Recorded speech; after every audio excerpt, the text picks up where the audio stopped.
Selvalakshmi construction உங்கள் engineer Nirmalkumar. எப்படி construction பண்ணுவோன்றதை நான் சொல்லியிருந்தேன். ஒன்றும் கிடையாது, நம்ம கீழே ஆல்ரெடி பிசிசி போடுவோம், அதுக்கு மேலே வந்து கிரேட் பீம் மார்க்கிங் பண்ணுவோம், ரீபார் கட்டுவோம், கட்டினதுக்கப்புறம் ஃபார்ம் ஒர்க் அடிப்போம், காங்கிரீட் அரேஞ்ச் பண்ணி காங்கிரீட்டை போடுவோம். இது வந்து கிரேட் பீமுக்கு.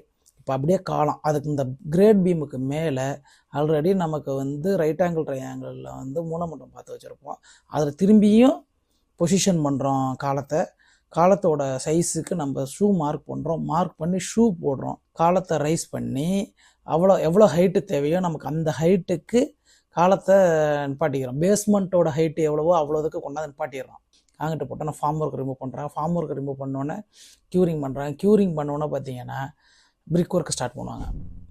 அப்படியேவும் பண்ணலாம். சில பேர் வந்து பார்த்திங்கன்னா 2 டைப்பும் பண்ணுறாங்க. உள்ள பூசி கொடுத்து கருப்பு கலர் பெயிண்ட் அடித்து அதெல்லாம் பண்ணியும் பண்ணுறாங்க. சில பேர் வந்து பார்த்திங்கன்னா ஸ்ட்ரெயிட்டாக வந்து பூசி மட்டும் கொடுத்து பேக் ஃபில் பண்ணி அதுக்கு மேலே வந்து பார்த்திங்கனாக்க அந்த பேஸ்மெண்ட்டை முடித்தோன்னா அதுக்கு மேலே டை பீம் ஒரு 4-5 பெல்ட் பீம்பாங்க. அந்த பெல்ட் பீம் போட்டு அதுக்கு மேலே திரும்பி ஸ்டார்டர் மார்க் பண்ணுறோம், காலம் ரைஸ் பண்ணுறோம். இது வந்து கண்டினியூ ப்ராசஸ் தான். உங்களுக்கு மேலும் தகவல் தெரியணுன்னாக்கா கீழே உள்ள நம்பரை கான்டாக்ட் பண்ணுங்கள். நன்றி, வணக்கம்.